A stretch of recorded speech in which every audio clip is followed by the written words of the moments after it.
थोड़ा गलत है, यही ना?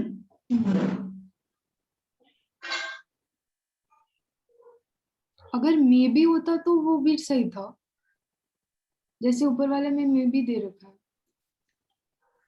लेकिन मे भी अगर लगा रहा है, मान लो ऊपर वाला है, तो मे भी तो हो ही नहीं सकता ना, वो तो इक्वल और एंटर करने वाले और बाहर निकलने वाली बराबर ही होंगी ना, वहां तो मस्ट भी आना चाहिए। लेकिन मे किसी चीज का मे होना तो उसको प्रूव कर रहा है ना कि ऐसा हो सकता है, और वो ऐसा ट्रू हो है, ऐसा सकता हो है, लेकिन सकता है। जिसके बारे में हमें ये पता है कि ऐसा होता ही है। तो सर दोनों थोड़े थोड़े गलत नहीं है? जब दोनों थोड़े थोड़े गलत हैं तो हमें जो है उन दोनों में से कौन कम गलत है यही देखना पड़ेगा। वास्तव में ये क्वेश्चन ना मैंने जो है लिया था, ये एग्जाम्पलर का है। ओ अच्छा, एग्जाम्पलर में आंसर 4 दे रखा है। हाँ, मुझे इसलिए ऐसा याद आ रहा अच्छा। है। ओ अच्छा, तो फिर तो 4 ही करना पड़ेगा। हाँ, एक बार तुम्हारे पास है एग्जाम्पलर? हाँ जी। बाद में देखना, फिलहाल नहीं, ठीक टाइम है। वेस्ट मत करो, ठीक है? लेकिन मुझे ऐसा याद आ रहा है कि एग्जाम्पलर का कुछ जो तुम सोच रहे हो मेरे माइंड में भी था बात। ओके। ये है। हालांकि दोनों में है कंट्रोवर्सी, समझ गए? और आगे बोलो। सर क्वेश्चन 26 में आंसर मेरा 8 तो नहीं आ रहा था। किसमें? मेरा 8 इक्विवेलेंट कैपेसिटेंस तो नहीं आ रहा था किसकी सर। बात कर रहे हैं? 20? 6। अच्छा, कोई बात नहीं, मेरा हो सकता। चार्ज आ गया था। ये तो क्या कह रहे हैं? 4 identical capacitance. 4 identical capacitors are arranged if this or this। तो इक्विवेलेंट कैपेसिटर तो ये तो सारे पैरेलल में है ना तरनी? मेरा चार्ज 6 माइक्रोकूलम आ गया था, इसलिए मैंने 2 कर दिया था, जो सही हो गया था। नहीं तो कैपेसिटर तुम्हारे हिसाब से कितना आना चाहिए? अब मैंने इधर लिखा नहीं है मेरे हिसाब से कितना आ रहा था, लेकिन सर ये ऐसे नहीं है कि दो सीरीज में और वो एक दूसरे के पैरेलल में, ऐसे नहीं नहीं है। नहीं, बहुत इंपॉर्टेंट क्वेश्चन है, ये सारे कैपेसिटर्स पैरेलल में।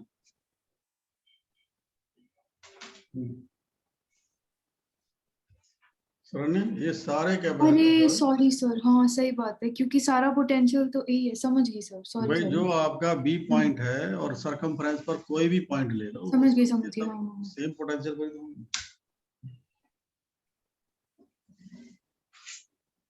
ओ, ये तो मेरी गलती थी। हाँ। ये तो तुक्के से सही हो गया फिर मेरा। ठीक है, ये ये तो अच्छा तुक्का था। वाला केस मत चलाया करो। नहीं सर, मेरा चार्ज आ गया था 6। मेरा क्या पॉइंट लेके आओ, जल्दी आओ। ओके ओके, समझ गई मैं, हाँ। समझ गए सरन्य? तुक्के तुक्के की कहानी मत चलाया करो, ये आ गया बात सही है, लेकिन ये तो आसान था ना समझ गई, हाँ। इसमें। सर 29 थोड़ा बता दीजिए। कह रहे हैं point charge Q is kept at the centre of a fixed semicircular thread having a uniform charge per unit length lambda if the radius of the। हाँ, ये थोड़ा अगर तुम्हें कॉन्सेप्ट नहीं पता है तो मैं बताऊंगा इसका। नहीं पता सर।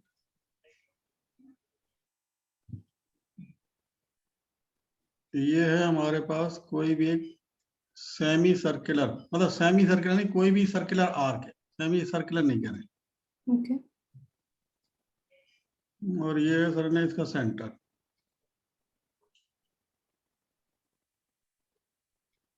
ठीक है बेटा? हाँ जी।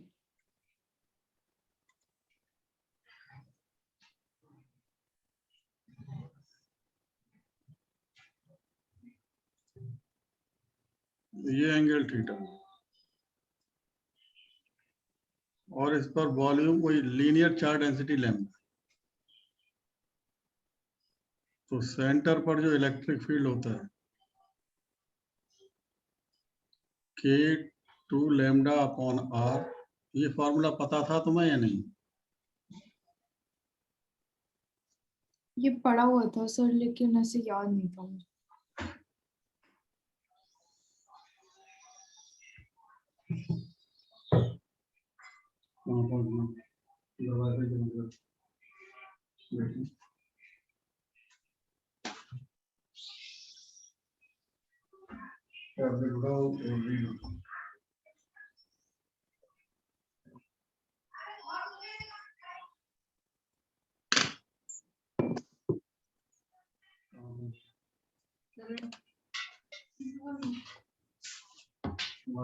टारगेट भी बनाया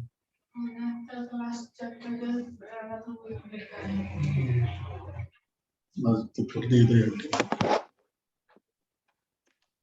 जब पिताई थोड़ा ढील दे रहा है तो है अपना मौका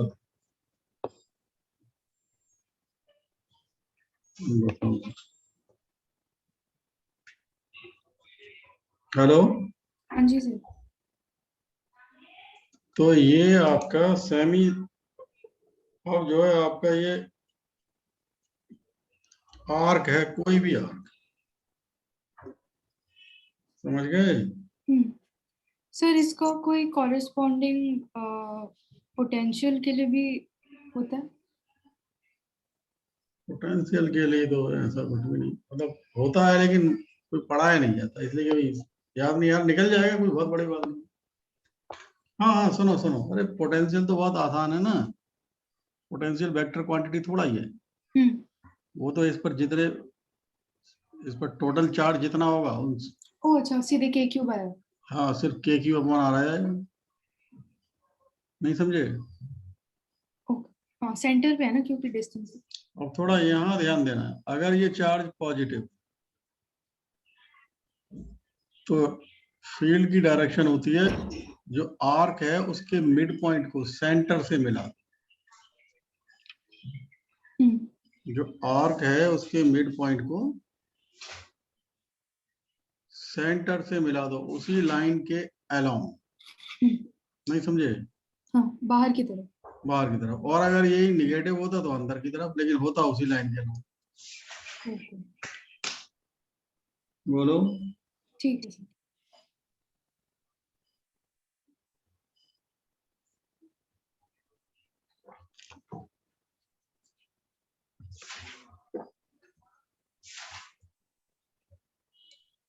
तो अब वो जो आपका केस है वहां पर वहां सेमी सर्कुलर आर्क, तो सेमी सर्कल का मतलब हुआ थीटा की वैल्यू 180, 180 का मतलब ये साइन 90, तो इलेक्ट्रिक फील्ड हो गया के 2 लैम्डा अपॉन आर। कौन सा क्वेश्चन था? 29। कह रहे हैं point charge Q is kept at the center of a fixed semicircular thread having a uniform charge density per unit length lambda. If the radius of the semicircular thread is r, then the force required to keep the charge stationary. तो सीधी सी बात है, QE। हाँ QE लगा दो, हाँ जी तब तो हो ही जाएगा ना। सर क्वेश्चन 30 में मुझे पता है, मुझे तुक्का नहीं मारना चाहिए था। एक मिनट रुको, एक मिनट, थोड़ा इसमें और कुछ बता। अच्छा अच्छा। ये क्वेश्चन एक दो बार नहीं बल्कि कई बार पूछा गया है। सर नीट में? नीट लाइक एग्जाम में, जब डिफरेंट स्टेट से एग्जाम हुआ है। ओके। और तुम्हें ध्यान देना है, ये उधर ग्रेविटेशन में भी पूछा जाता है। अच्छा। जैसे ये lambda charge per unit length हो गया, वहां लैम्डा हो जाता है मास पर यूनिट लेंथ। ओके। बात तो एक ही है। और के की जगह जी आ जाता है, कैपिटल जी। G2 और सेम साइन थीटा बाय 2। हाँ, लेकिन उसका जो डायरेक्शन होगी, क्योंकि ग्रेविटेशनल फोर्स, बट सुनो, ग्रेविटेशनल फोर्स ऑलवेज अट्रैक्टिव होता है ना, अच्छा, तो वो सदैव अंदर की तरफ है। ठीक है ठीक है। क्वेश्चन ये सिर्फ ऐसे ही नहीं पूछा गया है, question in general vector form में पूछा गया है। ओके। समझ गए? ओके।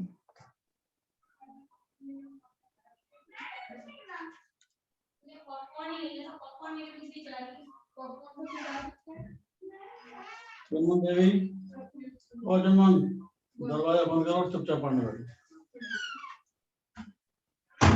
शांति से बेटा पढ़ने बैठ जाओ। देखो कैसे बहुत देर परेशान है। बैठ। और मैथ देखिए थोड़ा इधर खड़े हो।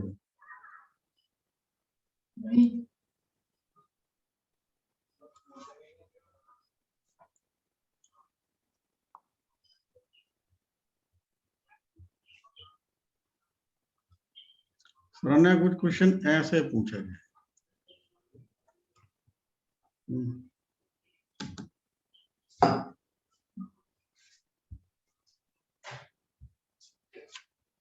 इसका मास दे रखा है सेमी सर्कुलर आर्क का एम और इस ओ पर ग्रेविटेशनल फील्ड इंटेंसिटी पूछता है।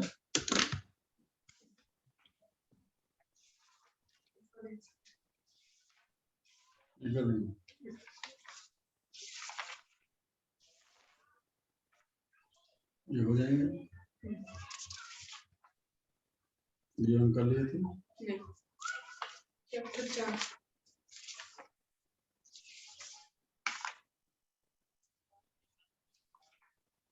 हाँ सर ने बोलो। कर पाओगे? तो रेडियस नहीं होता इसमें? रेडियस आर मान लो, वो सब दिया रखा था। तो मैं डायरेक्टली सर फॉर्मूला लगा दूंगी ना? हाँ डायरेक्टली फॉर्मूला लगाओ, लेकिन ये बताओगे मुझे कुछ जानना है इसमें। और आंसर तुम्हें आई जे मतलब यूनिट वेक्टर्स के टर्म्स में दिखाना। समझ गए या नहीं?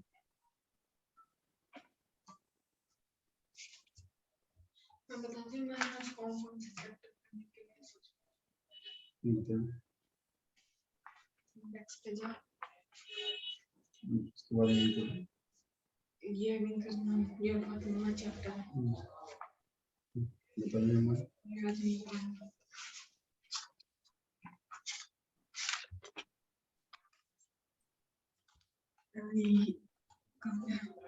कोऑर्डिनेट ज्योमेट्री और एक और था। जितने भी हैं ये संडे तक खत्म करने तुम्हारा। और ये वाला ये हो जाएगा। आसान आसान पकड़ ली, बैठ। कल क्वालिटी तो पीछे लगते हैं तुम्हें। हाँ सर ने क्या आया? G into 2m by pi r square. G into 2m upon pi r square। और कोई यूनिट वेक्टर है? K क्या? K क्या क्यों लगाओगे? सॉरी J क्या? पॉजिटिव y एक्सिस की डायरेक्शन। क्या था आपका? G और 2 लैम्डा अपॉन r, ये था ना? तो लैम्डा कितना आ जाएगा? m अपॉन 2 पाई r, सॉरी पाई r। तो G2 और m upon pi r square. ठीक है। कभी कभी वो क्या करता है, सुनो, स्टूडेंट्स को पागल बनाने के लिए वो क्या करता है, ये ऐसे दे देता है, यहाँ x और y नहीं देता। तुम समझ पा रहे हो मैंने क्या कहा?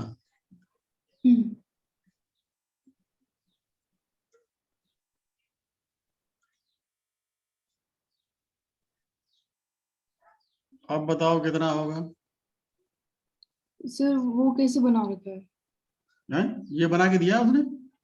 तो अच्छा, तो फिर तो ये फिर भी अपनी तरफ ही जाएगा ना? तो आंसर क्या आएगा ये तो? नेगेटिव है। खाली माइनस हो जाएगा। समझ गया ना? ये याद रख लेना। ठीक है, आगे बोलो। और कौन सा था? 31 है? कौन सा क्वेश्चन करे? 31 30 नहीं सर, 30 मेरे को पता है, मुझे तुक्का नहीं मारना चाहिए था, लेकिन मैंने मारा था और वो सही हो गया। 30 की बात कर रहे हो? कह रहे हैं there exist a uniform electric field, जो भी है, the electric flux of electric field through the surface bounded by the curve. ये कर्व जो है दे रखा है ना, x square plus y square is equal to r square, एक सर्किल है। सर्कल, हाँ ये मुझे पता था, लेकिन मेरे को समझ नहीं आ रहा था मैं अप्लाई कैसे करूँ। मुझे पता था हाँ, सर्कल मैं होता बता है। रहा हूँ, कोई बात नहीं, मैं बता रहा हूँ। और इसकी रेडियस आर है, हाँ जी, और ये सर्किल एक्स वाई प्लेन में है। ओके। सुनो सुनो, अगर यहाँ होता y square plus z square is equal to I r square, तो ये बाई जेड प्लेन में होता। हाँ ओके। एक्स वाई है, x square plus y square is equal to r square है, इसलिए एक्स वाई प्लेन में। ओके। तो एक्स वाई प्लेन के नॉर्मल जेड एक्सिस, बोलो, यानी इसका जो जो बाउंडेड एरिया है, वही एरिया एक वेक्टर क्वांटिटी होती है, बाउंडेड एरिया आ जाएगा पाई आर स्क्वायर के कैप। नहीं समझे? 2 मिनट। अच्छा, क्योंकि वो प्लेन के परपेंडिकुलर है, हम वही। एरिया की डायरेक्शन होती है प्लेन के परपेंडिकुलर, हाँ हाँ प्लेन पर नॉर्मल। समझ गई। ओके, और फिर अब इसमें से फ्लक्स निकालना। फिर तो डॉट प्रोडक्ट ही तो निकालना है तुम्हें, तो वो आई कैप और जे कैप तो गायब हो ही जाएंगे, 5 ही तो रह जाएगा। ओके, ठीक है। और हाँ सर, 31। 31 में कह रहे हैं charges Q minus Q and Q R played at points जो दे रखे हैं आपको, the x component of electric field. तो आप ये बताओ वेक्टर के टर्म्स में जो आपको इलेक्ट्रिक फील्ड का फॉर्मूला पता है? सर इलेक्ट्रिक फील्ड मेरे को दिख रहा है कि एक्स कंपोनेंट, मैंने जो लॉजिक लगाया था कि वो आई कैप वाले मैंने सारे प्लस करने, क्या वो गलत है? वो बात तुम्हारी सही है, मैं उसी पे पहुंचूंगा, बस खाली पहले समझा दूं। असल में इलेक्ट्रिक फील्ड एक वेक्टर क्वांटिटी होती है, तो उसकी डायरेक्शन भी तो देखोगे, हो सकता है कोई माइनस में आए एक्स कंपोनेंट, कोई प्लस में आए। सर वो सब लगा के देखा था, मेरा 3 वाला कुछ आ ही नहीं रहा था। चलो फिर मैं बता रहा हूँ, बताओ ना, पहला पहला वाला पॉइंट क्या है, बताना, पहला वाला वेक्टर क्या है? खाली एक्स का बताऊं, पूरा बताऊं? नहीं नहीं, पूरा बताओ, चार्जेस क्या है ये बताओ। क्यू माइनस क्यू और Q. Charges Q minus Q and Q R played at points, ठीक है। और देखो क्यू माइनस क्यू और क्यू, और ये पहला वाला पॉइंट क्या है?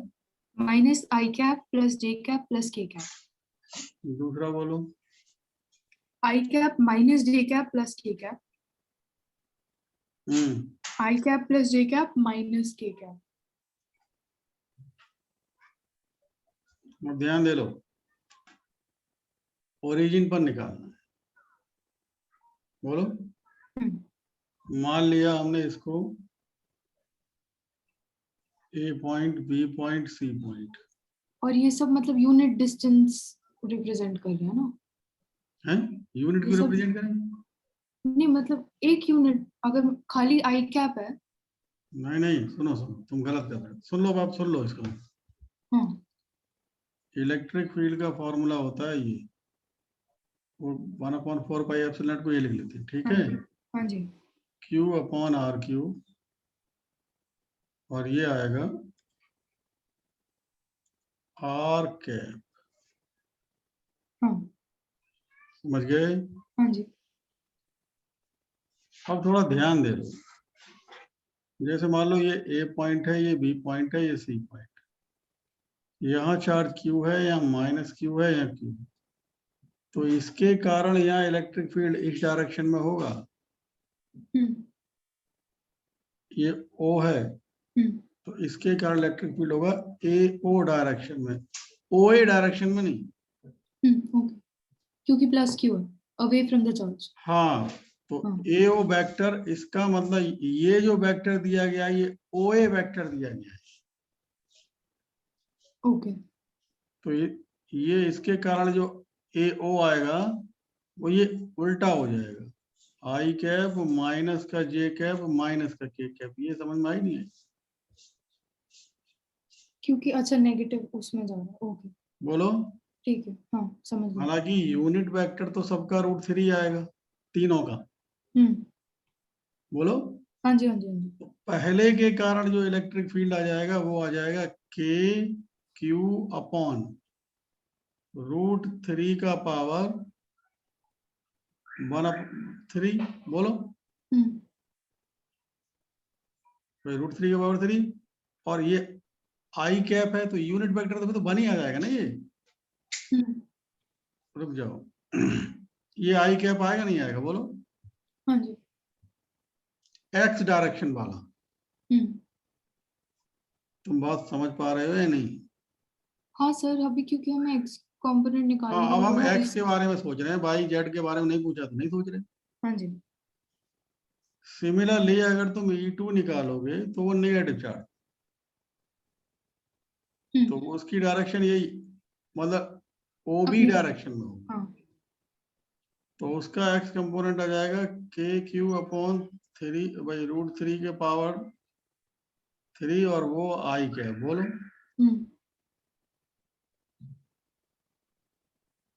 एक मिनट रुकना। हाँ सही है। और जो आपका E3 आएगा वो पॉजिटिव है, तो वो नेगेटिव डायरेक्शन में आएगा, नेगेटिव बोलो।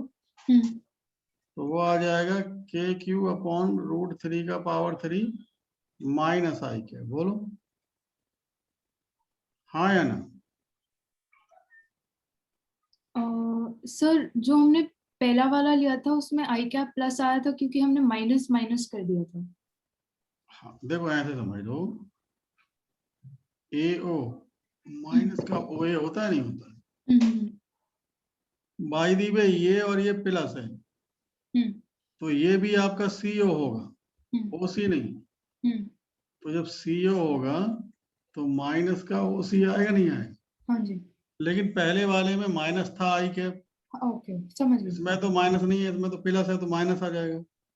ओके। अब ध्यान दो, ये कट जाएंगे, मतलब ये सब है तो मैं ये सब इक्वली तो आ रहे हैं तो ये कट हाँ जाएंगे। हाँ। तो आपके पास आंसर ये आना चाहिए 1/4 Q/3√3। ये है कोई? वही है सर, हाँ। ठीक। तो तुम क्या कह रहे थे, √3 नहीं आ रहा, वो तो ऐसा हो ही नहीं सकता नहीं है। सर मैं ये नहीं अप्लाई कर रही थी, ये तो छोड़ दिया था मैंने। ठीक है, समझ गई। लेकिन एक क्वेश्चन अच्छा है। हाँ ऐसा ये पहली बार देखा था मैंने इस फॉर्मूला तो पे इसमें बेस तो कर। सुनो, इसमें पूछेगा क्या तुमसे? मैंने तो ये जानते हुए 3 चार्ज, वो एक चार्ज के कारण पूछ लिया। ओके, ये मेरे को बहुत अभी क्लियर हो गया कि आपने जो बोला ना AO और OA वाला, मेरा कॉन्सेप्ट नहीं क्लियर था। हाँ, समझ और गई। ये सुनो, तो वहां वो एक चार्ज के लिए पूछेगा ना सर ने, हाँ जी। वो एक चार्ज का मैग्नीट्यूड नहीं पूछेगा, फिर वो डायरेक्शन पूछ लेगा आई कैप लगा के, तो गलती ओके। तो वही करोगे ना। हाँ हाँ समझ गई। ओके। बात समझ में आ भी गई है नहीं? हाँ जी। आगे बोलो।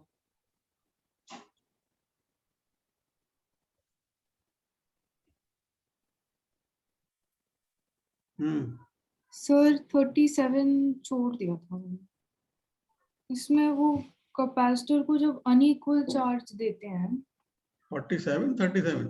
37। A charge 1 microcoulomb is given to one plate of a parallel plate capacitor of capacitance 0.1 microfarad, and a charge of 2 microcoulomb to the other plate of the capacitor. The potential difference between the plates. Exact इसका तो वो मुझे भी याद नहीं आ रहा, मुझे भी सोचना पड़ेगा। तुमने क्या किया वैसे, तुमने कुछ आया इसका माइंड? सर मैंने एलन की बुक में एक बार पढ़ा था कि अगर दोनों प्लेट्स पे चार्जेस अनइक्वल हैं तो उसको कंडेंसर बोलते हैं, कैपेसिटर तो बोलते ही नहीं है। लेकिन उस पे कोई क्वेश्चन नहीं देखा था मैंने ऐसा। कंडेंसर बोलते हैं या कैपेसिटर बोलते हैं, उससे तो कोई फर्क नहीं पड़ा ना ज्यादा। हाँ तो मतलब ये पैरेलल प्लेट कैपेसिटर जैसे काम नहीं करेगा, मैंने इतना ही पढ़ा था, उन्होंने क्वेश्चन नहीं दिया था इसमें।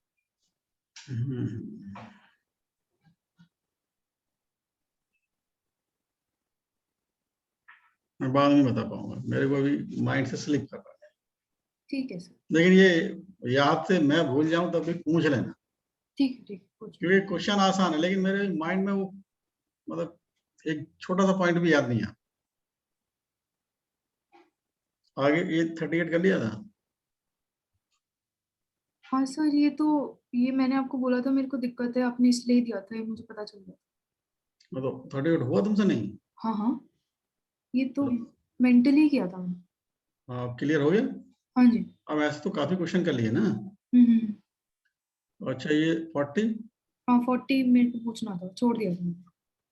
Graph between the surface charge density and radius of curvature for an isolated conductor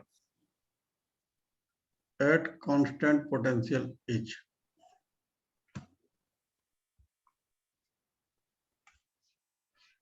क्या कह रहा है समझ में?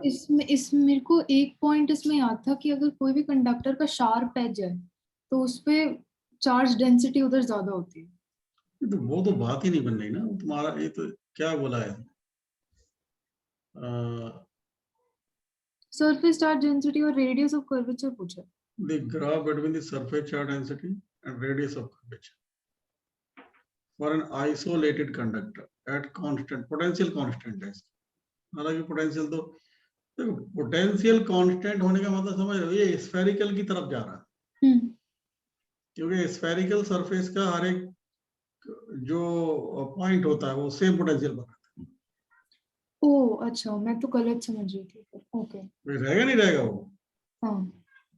तो उसका तो सीधा सा वही हो गया ना। ओके। किस किस में डिफरेंट, किस किस में पूछा है आपसे? चार्ज डेंसिटी में पूछा है ना। सरफेस चार्ज डेंसिटी और रेडियस ऑफ कर्वेचर। तो ये चार्ज डेंसिटी तो फिर ये आ जाएगी ना, Q अपॉन 4πr²। बताओ, हाँ जी। तो यहां से Q निकाल लो आप, वी आर के सॉरी वी आर अपॉन के और 4πr²। बताओ, ये तो सब कांस्टेंट बन जाएगा ना फिर। ओके। तो सिग्मा आर, ये रेक्टेंगुलर हाइपरबोला ही तो बनता है बेटा, याद नहीं आ रहा तुम्हें? नहीं सर, मेरे को अगर इतना पता चल जाता कि वो इसकी बात कर रहे हैं, क्योंकि मैं तो कॉन्सेप्ट ही अलग चीज का लगा रही थी। हाँ, ठीक लेकिन ये अच्छा क्वेश्चन है, है। ओके। क्योंकि ये होगा तो होगा, नहीं होगा तो नहीं होगा।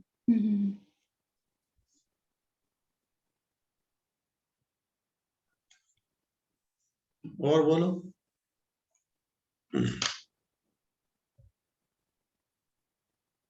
सर 43 थोड़ा सिली मिस्टेक की वजह से गलत हो गया था, ये मैं कर लूंगी।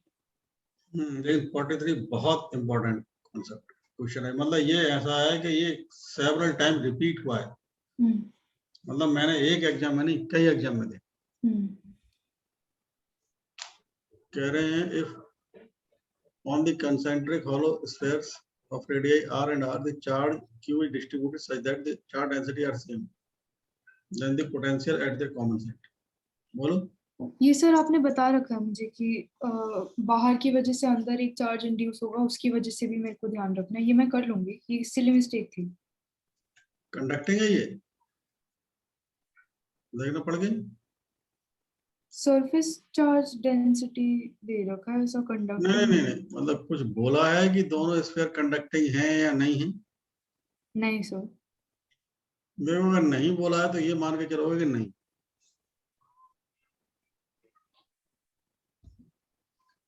नहीं समझे? मान के चलूंगी कि नहीं है। हैं? अच्छा। जब नहीं दिया है तो नहीं मानो। और सुन लो इधर, मान लिए ये बाहर वाली रेडियस कितनी है, कैपिटल आर, और अंदर वाली रेडियस स्मॉल आर। बोलो, सुनो इधर, तो आपको Q1 प्लस Q2 तो कैपिटल Q दिया है ना, हाँ जी। और हम ये कह दें Q1 upon 4πr² is equal to Q2 upon 4 pi capital R square. बताओ। ओके तो Q1 अपॉन Q2 का ratio R square upon capital R square हो गया, है ना? बोलो। हाँ जी तो इसका मीन्स ये हुआ कि अगर आप यहां से Q1 निकालोगे तो R square upon R square Q2 आएगा। तो Q1 ये यहां लगा दो।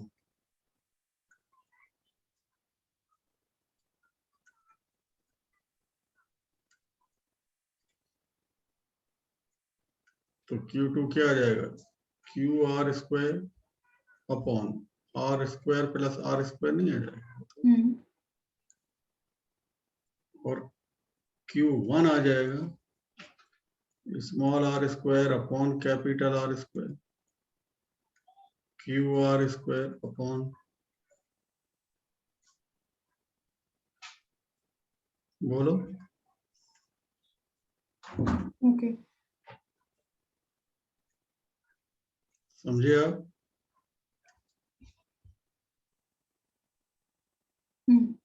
तो V1 क्या आएगा? K Q1 upon small r plus, ये जो मैंने पोटेंशियल लिखा है ये समझ आ गया तुम्हारे? नहीं? हाँ जी दोनों की वजह से होगा ना। हाँ जी, वो सेंटर पर पूछा है ना, तो दोनों की वजह से हाँ, होगा, हाँ। और दोनों की वजह से वही होगा जो उनके सरफेस पर होता है। हाँ जी तो K Q1 है आपके पास small r square capital R upon small r square plus capital R square plus Q2 है Q अपॉन, मतलब ये, बोलो।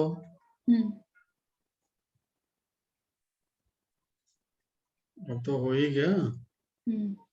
अच्छा मैं ये नहीं सोच रही थी, मेरे को लग रहा था दोनों कंडक्टिंग है तो मैंने इंडक्शन का भी ध्यान रखना है। अच्छा एक बात बताओ, अगर मान लो दोनों कंडक्टिंग ही है, वो भी अभी बताऊंगा, वैसे तो दोनों नॉन कंडक्टिंग, तो अब आंसर आ गया तुम्हारे पास? नहीं?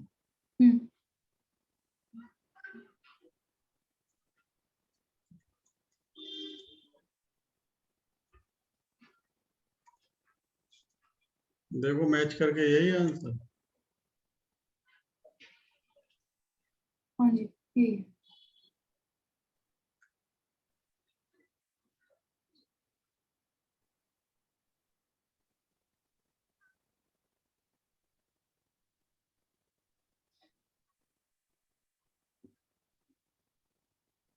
बोलो। अब थोड़ा उसके बारे में भी बात कर लेते हैं। मान लो अगर ये कंडक्टिंग है तो जो Q2 है उसके पास, मतलब जो आउटर स्फीयर है उसके पास माइनस का Q1 और प्लस का Q1 और हो जाता। हाँ या ना? मतलब ये हुआ सर नया, यहाँ पर माइनस Q1 और यहाँ प्लस Q1। बोलो।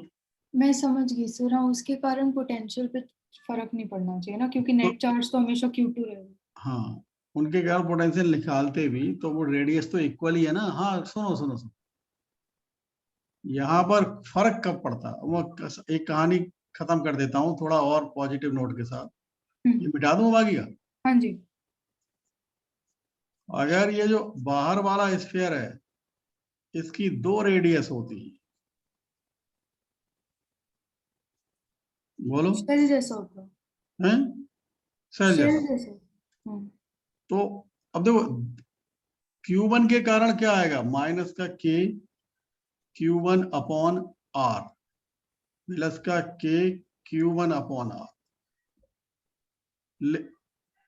तो जीरो ही तो आ गया। बोलो। लेकिन सर ने अगर इसी सेल जैसा होता तो माइनस का K Q1 अपॉन A और प्लस का K Q2 अपॉन B नहीं आता, फिर मतलब R नहीं आता।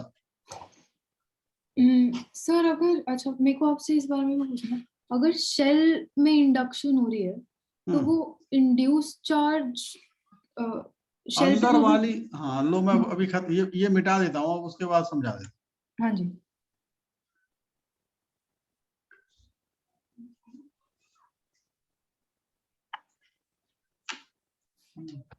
बड़ा रहा हूँ बेटा, बाद में। तुम अपना काम कर लो।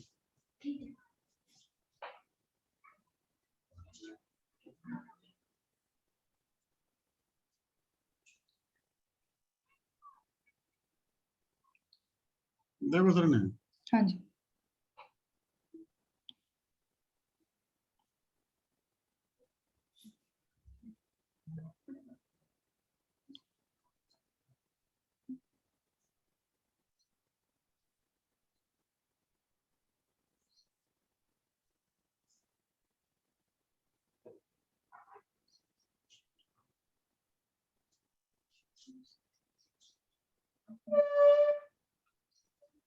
तो सर ने यहाँ माइनस चार्ज आता ना बेटा, देखो, हम्म और यहाँ प्लस आता Q1, तो अलग अलग रेडियस हो जाती ना। ओ, हाँ जी हाँ जी तो जब अलग अलग रेडियस है तब तो पोटेंशियल जीरो नहीं कहोगे आप। ओके। बात समझ में आ गई या नहीं आ गई? इस केस में भी जो भी चार्ज हमें दे रखा है कि किसी शेल पे चार्ज है, वो चार्ज हमेशा आउटर रेडियस पे लाई करेगा, ये तो अभी भी ट्रू है ना? नहीं, मैं इंड्यूस आउटर, चार्ज की बात नहीं कर रही, मैं बोल रही हूँ और shell is given a charge, तो हाँ मैं, हाँ हाँ हाँ हाँ हाँ अगर सेल चार्ज मतलब जो हमने दिया उसे, हम्म वो इनर सरफेस पर कभी नहीं रुकेगा, हाँ हाँ मैं वो वही बोल आउटर सरफेस पे जाके रुकेगा। हम्म लेकिन जो इंड्यूस्ड चार्ज है वो सरफेस पर रुकेगा, डिपेंडिंग ऑन इनर सरफेस और आउटर सरफेस दोनों।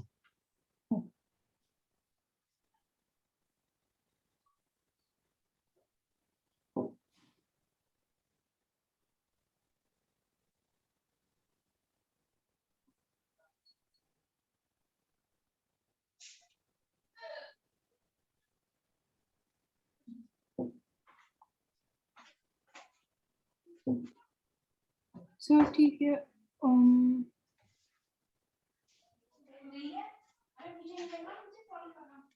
बोलो जल्दी आगे बोलो। नहीं सर और तो डाउट नहीं है, मैं एक बार एक लास्ट क्वेश्चन देख रही थी, वो थोड़ा, हाँ बोलो जल्दी बोलो फिर।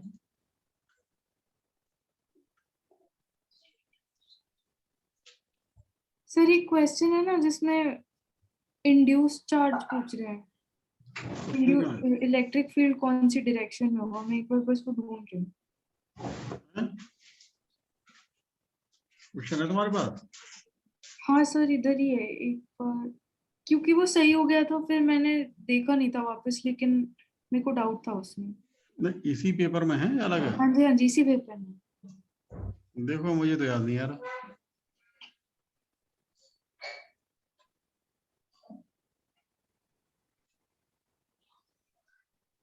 So question 16,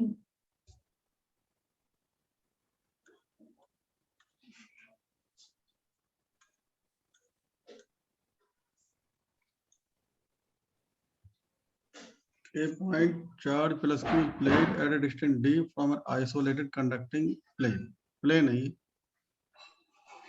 the field at point P on the other side of the plane is directed perpendicular to the plane and away from the plane.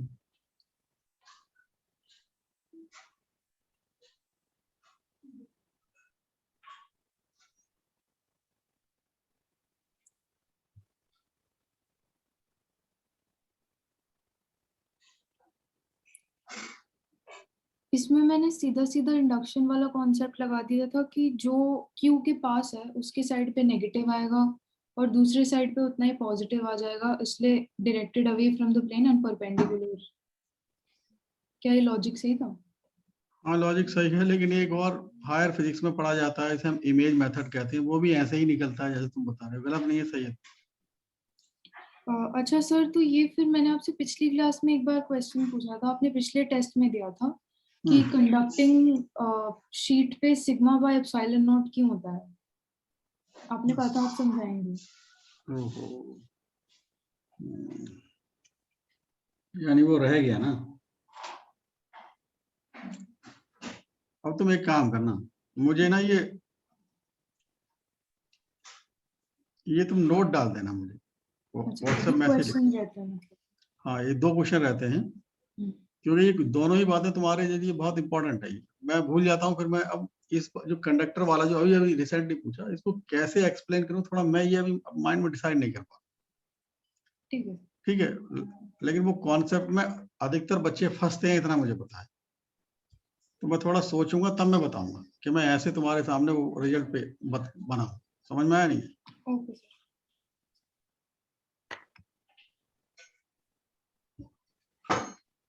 और सब हो गए?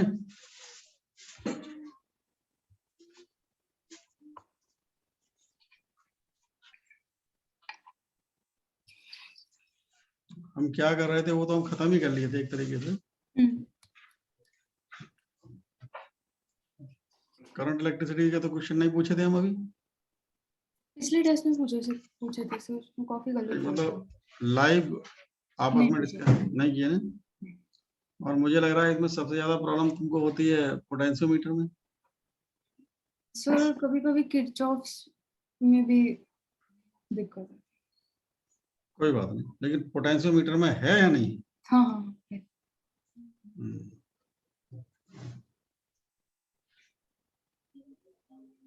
वैसे मैंने तो पोटेंशियोमीटर पढ़ाया था। सर तो आपने जितने भी क्वेश्चंस कराए थे वो सारे तो क्लियर हैं, लेकिन एक क्वेश्चन वो मैंने प्रीवियस ईयर में देखा था, अजीब सा ही था, वो तो समझ ही नहीं आया मुझे। है तुम्हारे पास अभी? अगर बहुत टाइम लगे तो रहने दो, कम टाइम लगे तो भेज।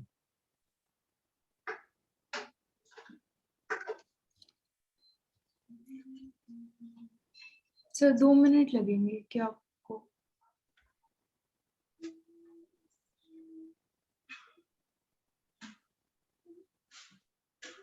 भेजो भेजो, फिर हम करते हैं।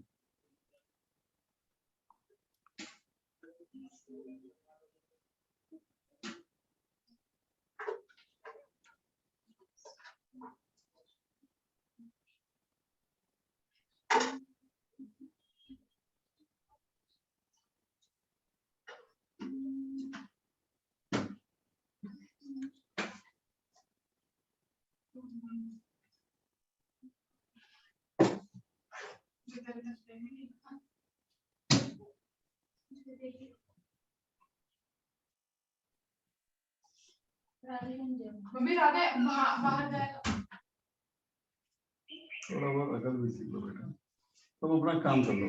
समझ देवी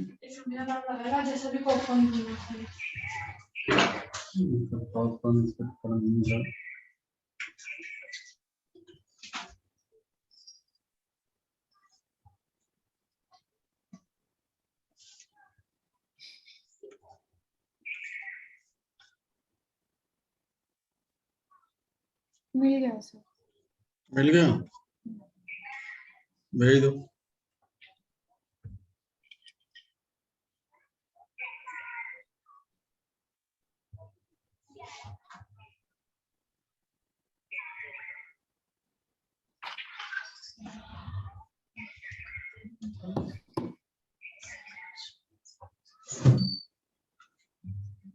ये तो मैंने तुम्हें कई बार क्लियर किया है। नहीं सर, आपने एक बार बताया था, वो पिछले साल बताया था। हाँ, मैं वो भूल मुझे गई याद थी आ रहा है, सर। पिछले साल तो बताया था। चलो अब तुम ये देखो, इस क्वेश्चन को तुम पढ़ो जरा।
पढ़ लिए? अब ध्यान दे लो, और उधर से ध्यान हटाओ और इधर ध्यान।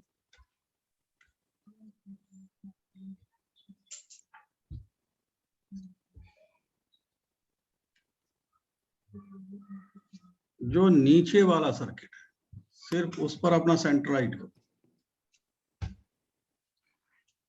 तो नीचे वाले सर्किट में जो एमीटर लगा हुआ है उसमें इसने क्या रखा है, 1 एम्पियर की करंट जाती है। हाँ जी। अगर हम नल पॉइंट सर्च नहीं करते हैं, मान के चलो, तब भी नीचे वाले सर्किट में करंट सदैव फ्लो होती ही रहेगी, और उसका रीजन होगा ये सेल।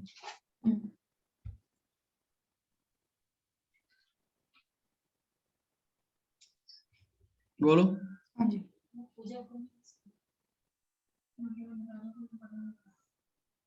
ठीक है। और मान लो इसमें 1 एम्पियर की करंट फ्लो हो रही है, सही से रख के आना, बहुत गर्म होगा वो।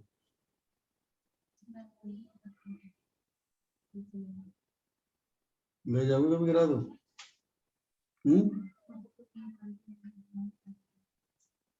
और अगर हम अब नल पॉइंट सर्च करने लगे तब भी नीचे वाले सर्किट में, जिसको सेकेंडरी सर्किट कहते हैं, उसके करंट पर कोई फर्क नहीं।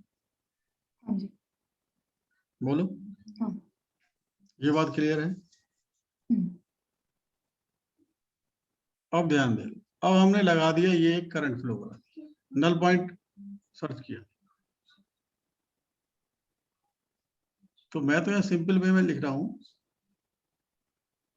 इस समय ये पॉइंट और ये पॉइंट के बीच में केवल ये रेजिस्टेंस आ रहा है, और ये नल पॉइंट मिल गया L1 पर। तो ये L1 के कोरस्पॉन्डिंग जो भी पोटेंशियल डिफरेंस मिलेगा वो केवल R के एंड पर मेजर करेगा। हाँ जी। हाँ या ना? हाँ जी। और अगर हम R के एंड पर इंडिपेंडेंटली देखें, क्योंकि उसमें R में करंट ऑलवेज 1 एम्पियर फ्लो हो रही है, तो हम क्या लिखेंगे, 1 × R = KL1। बोलो। ओके। ये बात समझ में आई नहीं आई? अब मान लो इनका कहना है कि नहीं भाई, अब हम जो ऐसे करते हैं, तो अब इस गैल्वेनोमीटर वाला, यानी ये जॉकी वाला जो साइड है वो, और इस ए के बीच में दोनों रेजिस्टेंस आ गए, R+X आ गए। तो जो भी आपका करंट, तो अब भी R यही जाएगा, और वो KL2 होगा। ओके। हाँ या ना? तो R = आ गया KL1, और R की जगह जब इस दूसरी इक्वेशन में लगाओगे,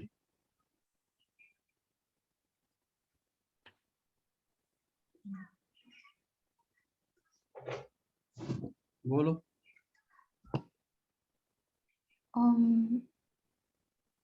सर, किसी भी जो नीचे वाली बैटरी है, मुझे पता है उसका पोटेंशियल डिफरेंस कांस्टेंट है ना? तो current is potential difference upon resistance. तो उन्होंने बोला है जब टू वे की स्विच ऑफ, मतलब इंडिपेंडेंटली हमारे सेकेंडरी सर्किट में 1 एम्पियर करंट फ्लो करता है जब दो रेजिस्टेंस R+X है। क्या इसका मतलब ये नहीं है? बिल्कुल सही बात है। तो हमने खाली, तो जब मैंने ये X हटा दिया और मेरा सर्किट ही खाली R से कंप्लीट हो गया, तो V/R का रेशियो नहीं चेंज हो गया जब हम नल पॉइंट L1 निकाल रहे हैं? समझ गया, तुम्हारी बात सही है। मैं बता रहा हूँ, हम जो पोटेंशियल डिफरेंस निकाल रहे हैं R के एंड्स पर, वो हम इंडिपेंडेंटली फाइंड नहीं कर रहे हैं, वो हम नल पॉइंट यानी पोटेंशियोमीटर की हेल्प से फाइंड कर रहे हैं। पोटेंशियल डिफरेंस जरूर आर के एंड पर या आर प्लस एक्स के एंड पर है, लेकिन वो निकाला जा रहा है पोटेंशियोमीटर की हेल्प से, पोटेंशियल ग्रेडियंट की हेल्प से। वो L1 या L2 के कॉरस्पॉन्डिंग देगा। समझ आया नहीं? हाँ जी। अगर हम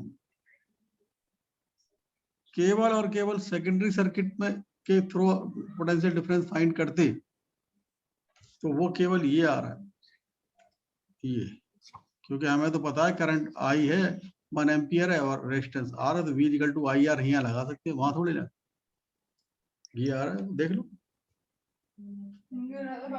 सर हमारे मैं और दो तुम्हारी चुन्नी लपेट के कुछ कर रहा है। शांति से बैठ जाए, थोड़ा बहुत अकल देखता हूँ। उसको वो मत बुला रही है। और आ जाना बोलिए। हाँ बोलो सर ने। सर मेरा क्वेश्चन इस अजम्पशन पे ही तो है कि 1 कैसे ले सकते हैं दोनों केसेस में। अच्छा, दोनों केस में करंट हम 1 कैसे ले सकते? क्योंकि एक केस में रेजिस्टेंस R है और दूसरे केस में रेजिस्टेंस R प्लस एक्स है, मुझे खाली R प्लस एक्स के लिए पता है 1 एम्पियर करंट फ्लो है। नहीं, R प्लस एक्स के लिए करंट 1 एम्पियर है और R के लिए भी 1 एम्पियर है। R और X तो दोनों सीरीज में, तो दोनों में करंट क्या सेम फ्लो नहीं होगा? चाहे हम जो, तुम एक बात बताओ, सुनो सुनो सर ने, मैंने ये C पॉइंट है और ये A, ये पॉइंट A है तो ये भी A ही होगा, तो करंट इसमें ऐसे फ्लो होगी। तो एक बात बताओ, तो क्या अब R A से C में 1 एम्पियर नहीं जाएगी और C से B में 1 एम्पियर नहीं जाएगी? जब दोनों R और X में से करंट जा रहा है तब मैं समझ गई, वो सही बात है। जब मैंने C से कनेक्शन ही हटा दिया और किसी और कनेक्शन पे लगा दिया, मेरा सर्किट थोड़ी सेम रहा।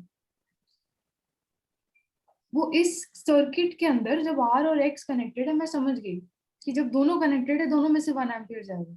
मैंने जब उसका X से कनेक्शन ही हटा तुम्हारा दिया, कहने का मतलब ये ऐसे लगा दी, हाँ तब तो X पिक्चर में ही नहीं है ना, हैं? तब तो X मेरा पिक्चर में ही नहीं है ना, मेरा सर्किट ऐसे कंप्लीट नहीं हो रहा। बिल्कुल सही, बिल्कुल सही। X पिक्चर में नहीं है, किसके लिए? AB वायर के लिए। तुम ऐसे समझो, R के एंड पर पोटेंशियल डिफरेंस इस मशीन के हेल्प से नापा जा रहा है और R प्लस X के एंड पर भी इसी मशीन से नापा जा रहा है, और वो मशीन ऐसी है कि जो इतनी लेंथ है उसके कॉरस्पॉन्डिंग पोटेंशियल डिफरेंस दी। तो अब मेरे पास R पिक्चर में रहे या R प्लस X पिक्चर में रहे, फर्क क्या पड़ा? क्योंकि राइट हैंड साइड तो मैं उस ऊपर वाली मशीन की हेल्प से लिख रहा हूँ। तो मैं समझी नहीं। मैं समझ गई कि KL1 KL2 उसका बैलेंसिंग लेंथ है और मैं जो मेजरमेंट मेरी किसी और सर्किट की वजह से हो रही है। हाँ, मेजरमेंट तो किसी और सर्किट की वजह से हो रही है ना। सर तो मेरा डाउट तो LHS ऑफ द सर्किट पे है ना, कि दोनों पे करंट सेम कैसे ले सकते हैं, और अगर ले रहे हैं तो 1 एम्पियर क्यों ले रहे हैं? अच्छा, बिल्कुल सही। वो न्यूमेरिकल में कह रहा है, ध्यान दो, न्यूमेरिकल में कह रहा है कि ये जो एमीटर है वो 1 एम्पियर करंट मेजर कर रहा है। ये इंडिपेंडेंट सर्किट है जब इससे कुछ कनेक्टेड नहीं है। हाँ, इंडिपेंडेंट सर्किट है। तो जब मैं सर्किट चेंज कर रही हूँ मैं करंट सेम कैसे ले सकती हूँ? अच्छा, अब तुम्हारा कहने का मतलब ये हुआ कि तुम ये कहना चाह रहे हो कि जब हमने इस C को N1 से कनेक्ट कर दिया तो मेरे हिसाब से तो सर्किट बदल गया ना, वो सेम रेजिस्टेंस से जाके थोड़ी पास हो रहा है करंट। हाँ बिल्कुल सही, समझ गया तुम्हारी बात। तुम पहले ये बताओ, कहना तो तुम यही चाह रहे हो ना कि जब हमने C को N1 से कनेक्ट कर दिया तो जो है R में उस समय करंट कितनी फ्लो हो रही है, यही ना? जो मैंने सर्किट बनाया है वो यही है, सर्किट तो यही है।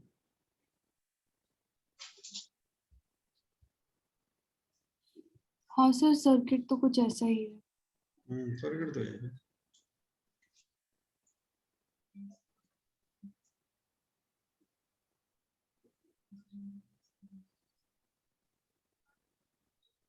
एक मिनट रुक जाओ, बताता हूँ।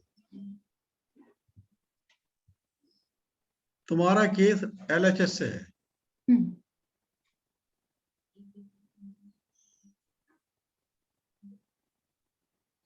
तुम्हारा कहना है कि जब हमने C को N1 से कनेक्ट कर दिया तो हम, क्योंकि अगर थोड़ी देर के लिए मान लो हमें नल पॉइंट नहीं मिला, मान के चलो, हम्म, और ये हमारा N1 मतलब उस समय जॉकी हमारी यहाँ होती, मान लो, हाँ जी।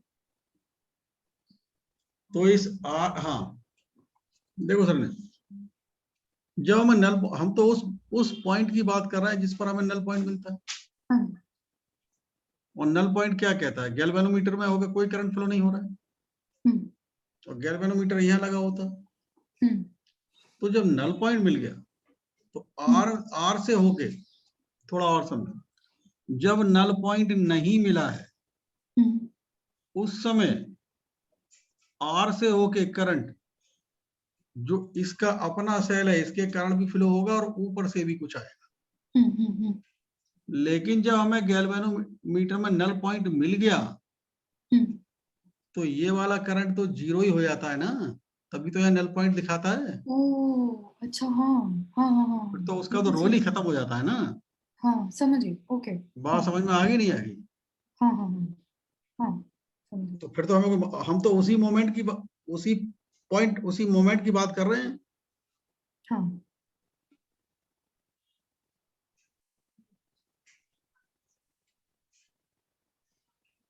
Okay sir.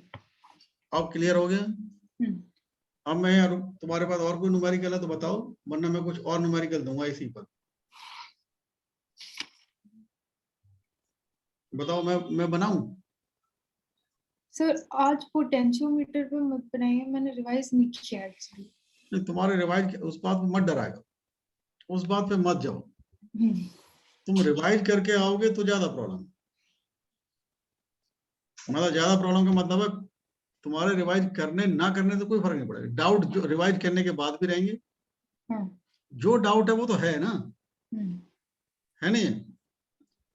इधर ध्यान दे दो, बाकी का तुम अपना घर बैठ के देख लेना। हम्म, तो ये मैंने एक सिंपल सर्किट बना दिया, ये है प्राइमरी, हाँ जी। जिसे हम ए दिखाते हैं, इसको बी दिखाते हैं।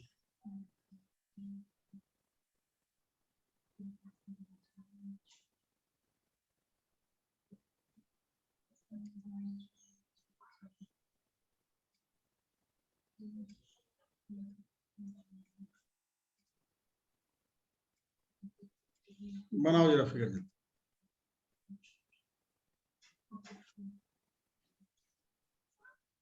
हम्म,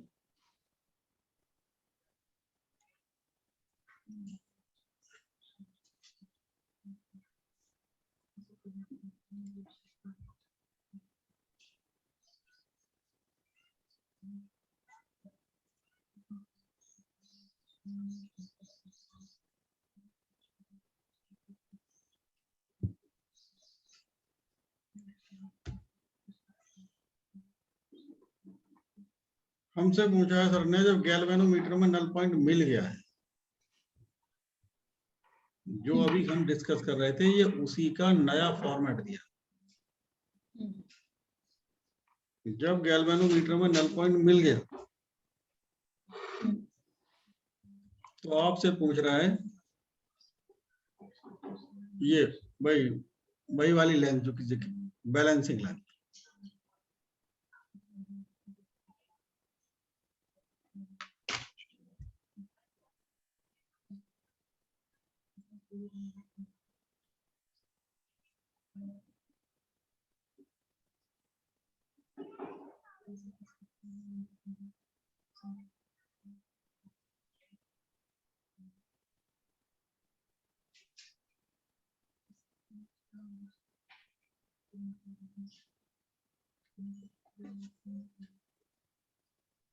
सर तो मेरे को जिसमें मैं जैसे सोच रही हूँ एक सर्किट कंप्लीट हो रहा है एट नल पॉइंट, इसमें क्या मेरा 1 ओम रेजिस्टर काउंट होना चाहिए?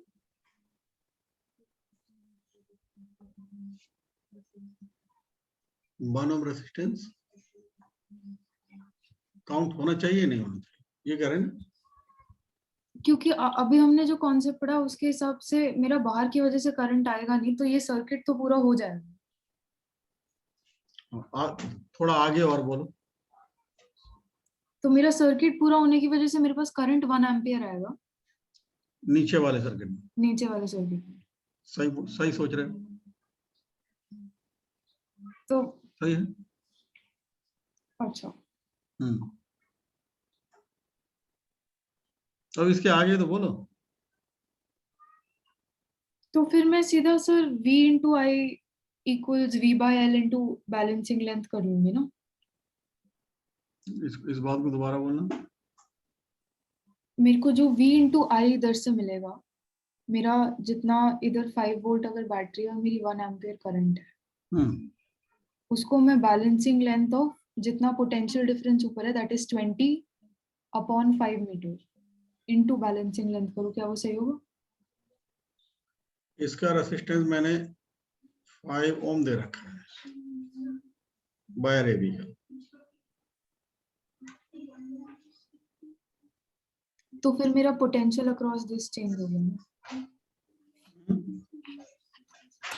तुम चलो बैलेंसिंग लेंथ बताओ इसका।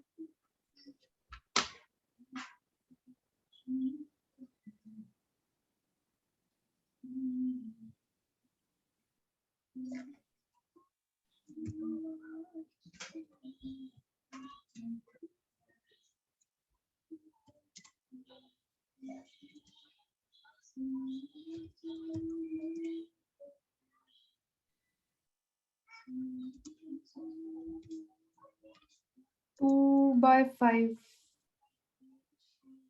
और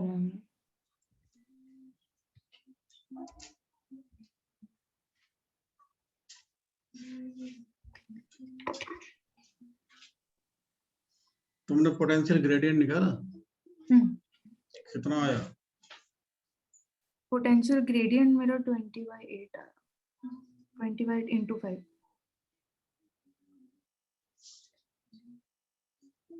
हाँ ये है, अपॉन 5 नहीं करोगे? अपॉन 5 कट गया ना उसके बाद। 20 अपॉन 8 आया ना तुम्हारा, ये है? बोलो।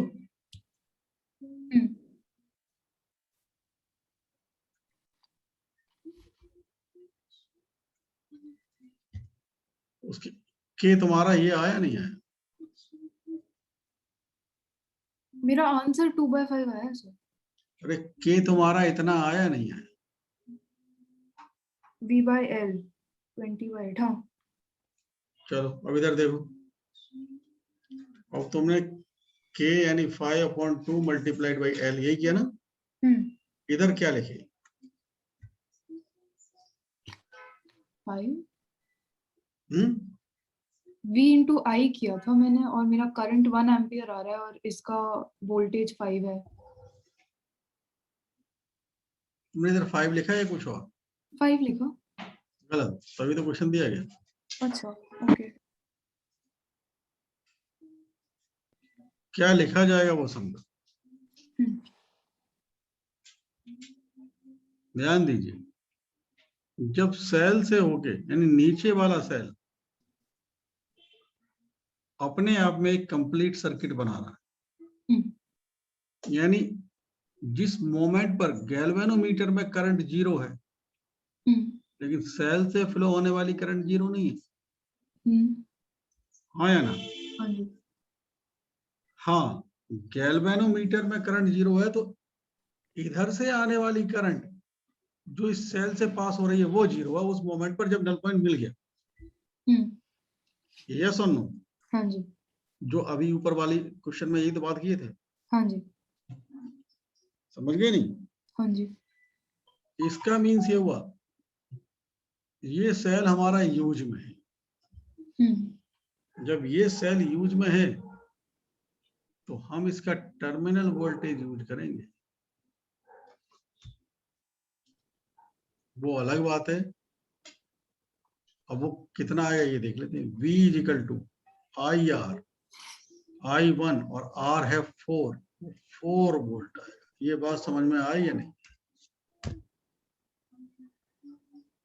हेलो, टर्मिनल वोल्टेज हमने यूज किया क्योंकि मेरा जो वोल्टेज मेरे को इक्वल करना है एक्चुअली, वो खाली देखो, मेरे सेल मेरे एक मिनट, जब ये सेल यूज में नहीं है, हाँ जी, यानी ये सेल करंट नहीं दे रहा है, तो I 0 है, इस सेल से पास होने वाली, इसीलिए V इक्वल टू E है।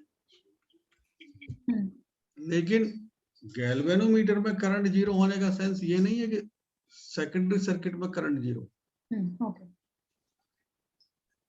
ये बात क्लियर हो या नहीं? बोलो।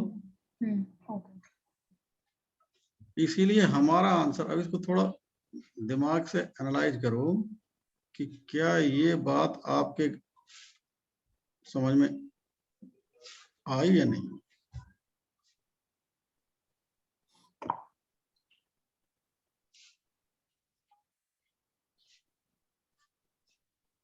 बोलो। हम इसका टर्मिनल वोल्टेज यूज करेंगे, समझ गए? ओके, भाई टर्मिनल क्यों यूज करेंगे वो समझ लो, क्योंकि अल्टीमेटली ये जो पोटेंशियल है ये, अब हम ऐसे करें, ये पॉइंट कहें या ये पॉइंट कहें, या ये पॉइंट कहें, ये पॉइंट कहें, और ये पॉइंट कहें, ये पॉइंट कहें, मतलब हम N कहें या C कहें और A कहें B कहें, एक ही बात। अच्छा, तो वो basically potential difference across 4 ohm resistor ही आ जाता हाँ हाँ, या हम कहें terminal voltage across the cell. है? ओके, हाँ, ओके, हाँ, समझ गई। बातों की क्लैरिटी हुई या नहीं हुई? हाँ, ओके, या अक्सर स्टूडेंट्स गलती करते हैं, ये इसको जो है 5% बच्चे भी सही नहीं करके आते। ये बात समझ में आ गई आपके? तो सर पिछले केस में क्योंकि सेल का कोई इंटरनल रेजिस्टेंस नहीं था, इसलिए ये कॉन्सेप्ट बाहर नहीं आया। हाँ, वहाँ मुझे याद नहीं आ रहा कि वहाँ था या नहीं था। नहीं था सर, हाँ, तो ये रहा। ठीक है, ओके, नहीं तो उस सेल में तो मतलब उस केस में तो उसने बोल दिया ना कि सेकेंडरी सर्किट में इतनी करंट फ्लो हो रही है, अच्छा जी, ओके, तो उसने बोल दिया था, और उसमें सेल का कोई रोल नहीं था, करंट बोल दिया गया था उसमें। तो जो हमें यहाँ 4 ओम का रेसिस्टेंस है उसका रोल है, वहां भी तो रेसिस्टेंस का ही तो रोल था। वहां सेल के एंड पर तो कुछ पूछ ही नहीं रहा था, वहां तो रेसिस्टेंस के एंड पर पोटेंशियल डिफरेंस पूछ रहा था। ठीक है बात समझ में आई नहीं आई? सर, इसका एक और क्वेश्चन दे दीजिए। हाँ,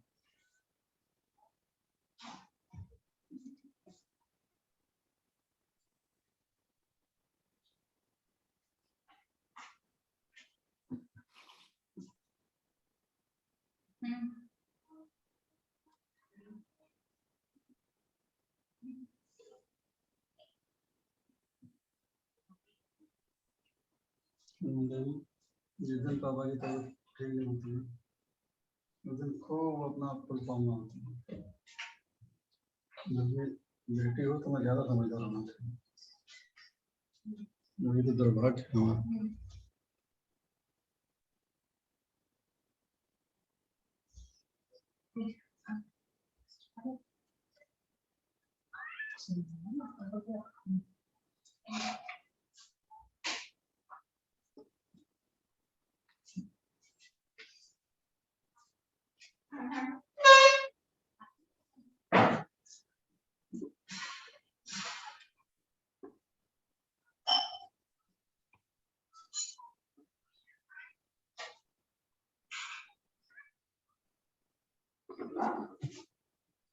एक मिनट रुक जाना।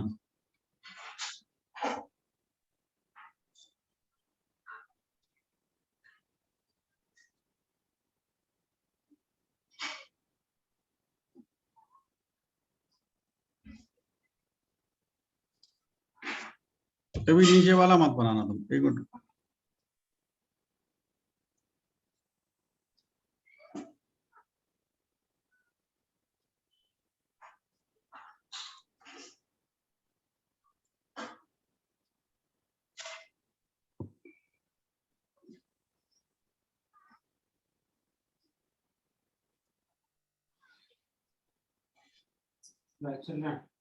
हाँ करो। तुम्हें 2 ओम, 2 ओम और 8 ओम के एंड्स पर पोटेंशियल डिफरेंस ही फाइंड आउट करना है।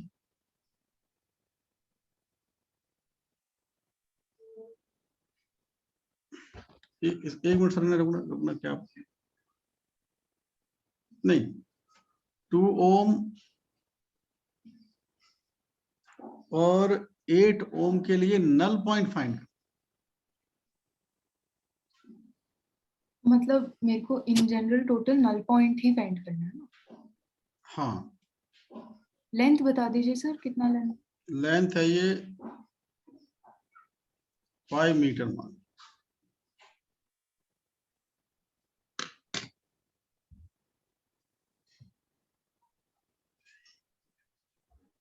तुम्हारे पास आकाश का पैकेज हो गई, हाँ जी। उसके एग्जाम्पल दे रखे हुए हैं उसमें, जो शॉर्ट एग्जाम्पल होते हैं ना, वो सब देखना और उन सारे क्वेश्चंस को सॉल्व करना बिना देख, मतलब उनके सॉल्यूशन बिना देख। सारा क्लियर हो जाएगा तुम। अब जितना समझा दिया गया, पोटेंशियोमीटर की ये जड़ थी।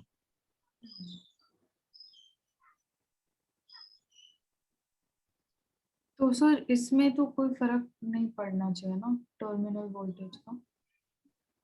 क्यों? तो जो पोटेंशियल ए का है वो डायरेक्टली मेरी बैटरी के सामने है, और जो पोटेंशियल 6 का है वो डायरेक्टली मेरी बैटरी के नेगेटिव टर्मिनल पे है। मतलब आप कह रहे हैं कि इसमें टर्मिनल वोल्टेज यूज नहीं करेंगे? नहीं, मैं पूछ रहा हूँ आपसे। नहीं सर, नहीं सर, V into I वैसे करके करें तो वो गलत हो जाएगा। मैं समझ नहीं पा रहा तुम क्या कह रहे हो। मैं कह रही हूँ सर, ये तो सिंपल सा केस लग रहा है मुझे, जहाँ पे ए का पोटेंशियल बिल्कुल मेरे सेल का पोटेंशियल है और इधर भी सेल का ही पोटेंशियल है, कंडक्टिंग वायर्स हैं, तो क्या वो सही नहीं है? तुम इसकी बात कर रहे हो ना? हाँ। और फिर तो ये और मेरे 5 वोल्ट में के बीच में कोई रेजिस्टेंस नहीं आ रहा ना, और मेरे गैल्वेनोमीटर वाली वायर और मेरी 5 वोल्ट वाली बैटरी के बीच में भी कोई रेजिस्टेंस नहीं आ रहा अगर मैं नीचे से ले लूं तो। लेकिन ये टर्मिनल वोल्टेज हम, तुम सोच ही क्यों रहे हो? मैं कह रही हूँ मैं डायरेक्टली VI लगा के नहीं कर सकती।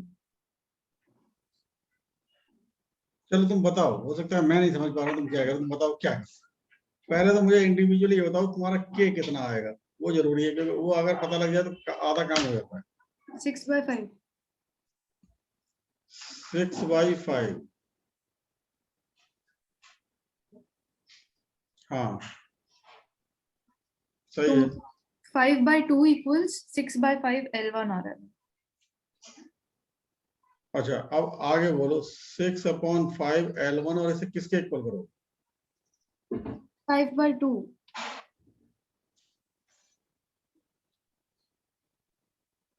5/2 कहाँ से है? V into I किया सर।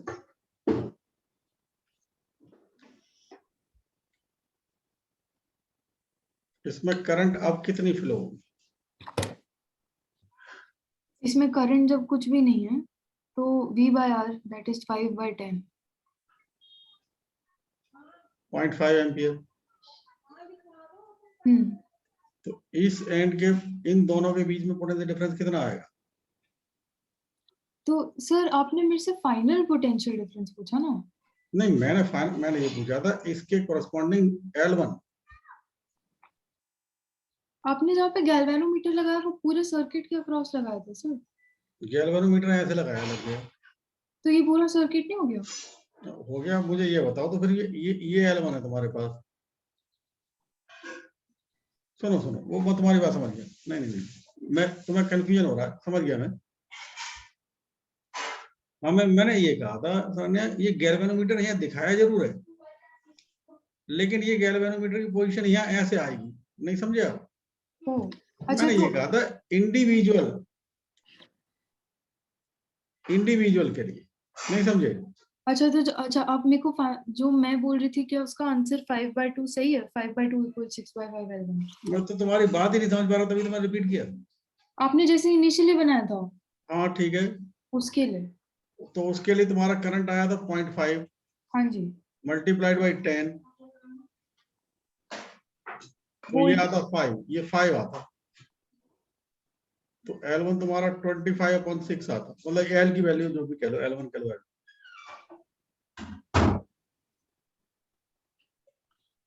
ये समझ में आया तुम्हारे या नहीं?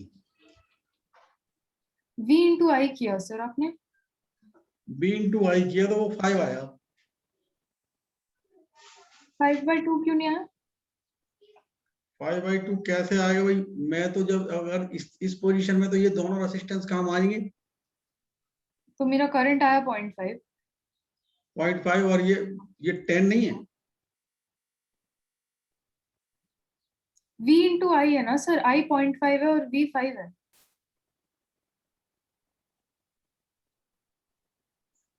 अच्छा, समझ गया तुम्हारी प्रॉब्लम, समझ गया। करंट 0.5 आया नहीं आया? हाँ जी। तो मैं ये पूछो, बताओ, ये ए पॉइंट और ये बी पॉइंट, इस जब हमने यहाँ कुछ नहीं लगा रहे हैं, तो अब ये बताओ ए और बी के बीच का पोटेंशियल डिफरेंस क्या होगा? क्या 5 आएगा नहीं आएगा? हम्म। हाँ या ना? हाँ जी। बोलो। हाँ जी। अब मुझे ये बताओ, 5 आएगा या नो? हम्म। और ध्यान दो, अब अगर मान लो यहाँ हमने जो है ये लगा दिया और यहाँ गैल्वेनोमीटर में करंट 0 है, हम्म। तो जब गैल्वेनोमीटर में करंट 0 है, तो जो इधर से करंट आने वाला था, वो इस पोटेंशियल डिफरेंस को मॉडिफाई थोड़ा ही कर पाएगा उस मोमेंट पर जब गैल्वेनोमीटर में करंट 0 है। तो ओके ओके, ठीक है ठीक है, समझ गया। ये समझ में आई नहीं आई बात? ओके। बोलो। हाँ जी। तो इसे तुम L2 मान लो अब। हम्म। बोलो। और हम्म। अकेला जब जो 2 होता, हम्म। तब वोल्टेज आता 2 के एंड पर, 2 इंटू 0.5 हम्म। Is equal to 6/5 L1। हम्म। तो L1 आ जाता ये 5/6। ये 5। बात समझ में आई नहीं आई? हाँ जी। और L2 में से L1 घटा दो, हम्म। तो अकेले इसके एंड पर आ जाएगा, ठीक 8 है। वाले का। ये बात क्लियर हुई या नहीं हुई? हाँ सर। तो मैं अभी भी नहीं समझ पा रहा हूँ कि तुम्हारे दिमाग में क्या कंफ्यूजन। नहीं सर, मैं अब समझ गई आप क्या बोल रहे थे। तुम क्या बोल रहे थे मुझे तो बताओ। मैं बस इसमें कंफ्यूज हो गई थी कि टर्मिनल वोल्टेज वाला कॉन्सेप्ट मैं सिर्फ खाली तभी लगाऊंगी ना जब मेरे सेल के डायरेक्टली सीरीज में एक इंटरनल रेजिस्टेंस है। नहीं, तो यहाँ पर वास्तव में सेल के साथ कोई इंटरेस्टेंस नहीं है। हाँ जी। तो ये जो 5 वोल्ट है, सर ने इधर देखो, हाँ जी। ये पॉइंट बी, ये पॉइंट बी, तो तब तो इन दोनों के एंड पर 5 वोल्ट अपने आप ही आ जाएगा। मैं आपसे यही पूछ रही थी और हाँ, आप। तो वो ये आया तो है, हाँ हाँ हाँ, मैं यही बोल रही थी। हाँ। वो तो आ ही जाएगा। लेकिन तुम कहोगे वो एक खाली 2 के एंड पर आएगा, खाली 8 के एंड पर आएगा, तो वो तो गलत है ना। हाँ हाँ हाँ, समझ गई मैं। तो एट ये के एट के एंड पे निकालने का और कोई तरीका नहीं है ना, L2 माइनस L1 ही करना पड़ेगा। हाँ, लेकिन 8 के एंड पर, हाँ, और कोई रास्ता नहीं है। ठीक है। क्योंकि हमें तो अल्टीमेटली आप ए को तो शामिल करना ही करना है आपको हर हाल में। हाँ हाँ हाँ। चाहे अब आप ऐसे कह दो ए सी के बीच में निकालो और ए और बी के बीच में निकालो। हम्म। बात क्लियर हुआ नहीं हुआ? हाँ जी। मैं एक न्यूमेरिकल लिखता हूँ, तुम घर से करना, क्योंकि अब अगला बच्चा आने वाला होगा इस।